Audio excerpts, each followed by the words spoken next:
perilous times. The Bible tells us in the last days, perilous times will come. And I think we can all see it arriving really fast, can't we?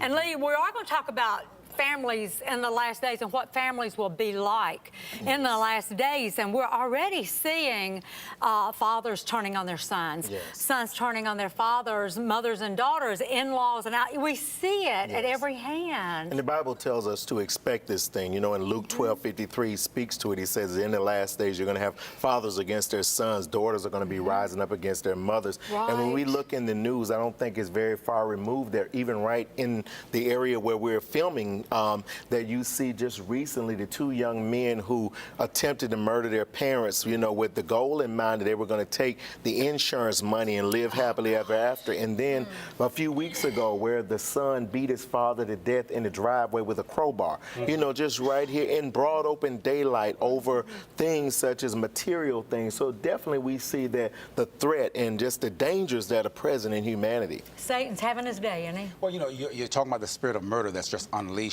on a society because we have left the Word of God behind. We've taken him out of schools, we've taken him out of government, we've taken him out of everywhere that he can be a process in. And so we expect something different. But I think one of the things I love that what Lee just said is that the Bible already tells us that. And for us as Christians, we have to understand that our redemption draws nigh. That's and true. we are the answer to all these issues. So as we are bold, then the world will know who to run to and where the salvation is. So we have to understand that we have to, in spite of it, be the Christian that we're supposed to be. That's why it's so important that we stand and not cower down. We're in a different kingdom. We're a part of a different kingdom. We're to bring heaven on earth. That's right. We're to pray heaven on earth. How do we get our families back to the place where, you know, where we can have that respect? Which is what or, yes, you know.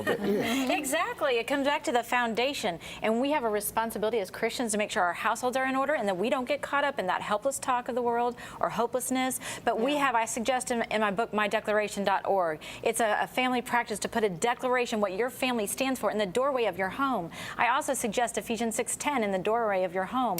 And decide what your constitution of your family is so that the Constitution of America can be stronger, so that when the Lord comes, we will have stood and fought the good fight and not given up, because in our eyes, it looks that it's hopeless. I can promise you it is not, according to His Word.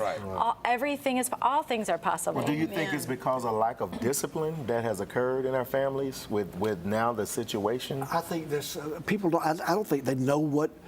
We know what's good and bad. We just intrinsically know, but there's so many people out there with so little hope, and I think they've come from good families and whatever, but they've not seen any infusion of good into their lives, and so after a while they just give up. And I guess it's like an elephant. How do you eat an elephant? One bite at a time. So instead of being overwhelmed, we as Christians should just start where we are today and say, what do I need to put in reflection? What do I need to let go of for the future? One of the most interesting scriptures to me that leaves me puzzled, I'd love to hear your take on this, but Matthew 10:35, for I have come to turn, and Jesus was saying this, I have come to turn a man against his father, a daughter against her mother, a daughter-in-law against her mother-in-law. What do you got? How do you guys interpret that? Well, we have to understand that God, when Christ comes into a situation, and that's what I was saying before, He divides the family because now He has actually brought in someone into His family, which makes the other person a possible enemy within your own home.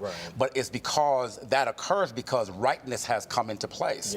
You know, because when He becomes Lord of your life, people that you were your running buddies are no longer with you. They don't accept Him too. They're not going to accept you anymore. So we can depend on Christ and have that identity in Him and not our family. Yes, because He tells us, how can two walk together except they be agreed? That's powerful. And even if it's my own child, you know, I cannot support them. You know, that means I'm going to love them, but I have to take a stand when it comes to the things of God and stay on this side. So even though, you know, we may be together, I may have to move and shift over here and love you from afar.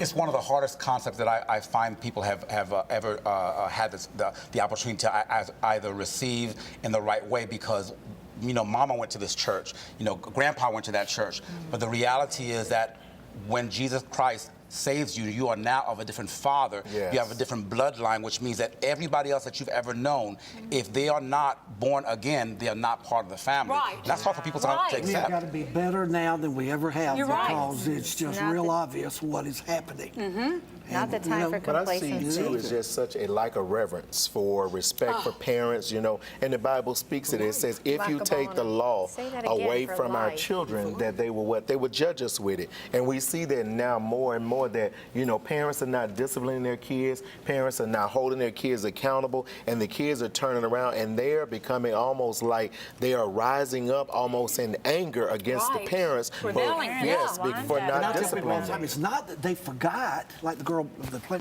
They never knew. Yes. Yeah. That's There a big you go. difference. Put them There's right a in huge the difference. foyer They of didn't home forget. And talk to They your never children knew. and you're coming and going. They were raised up in schools where you don't do the pledge, where you can't. don't have Yeah. the Lord's Prayer. Well, you don't can't, so they exactly. don't know any better. Yeah. And it really also says that the church is not doing its job. Yes. Because the reality is, again, just like you said before, society is going to go that way. We're not going to change society. We're going to change the hearts of men. But the church, the saved ones, are supposed to be the ones who are the stronghold of the rightness right. that teach all of this when the world doesn't have it. Where there's an expectation, I think people conform. I remember being in elementary school as a young child. I was diagnosed with ADHD, you know, and I know back then they spanked us, they paddled us, and all those things. But I remember, you know, no matter how busy I was and how much I wanted to move, my teacher, Miss Reedy, had that little strap sitting up there, Yeah. and you know, I didn't need a pill. You know, I didn't need any of that. Miss Reedy would just go to lift up that strap, and I would sit back down. All of a sudden, you took I a pill think yourself. It's a reverence, and it's an expectation that we got to bring back into society. And it starts by not pointing to the church or the country or anything, Yeah, but it starting starts with at home, ourselves. yes. It starts at home. It starts with our being a responsibility. It's amazing. It's absolutely. Stay with us. When we come back, we want to talk a little bit about what we are seeing where evil is becoming good and good is becoming evil.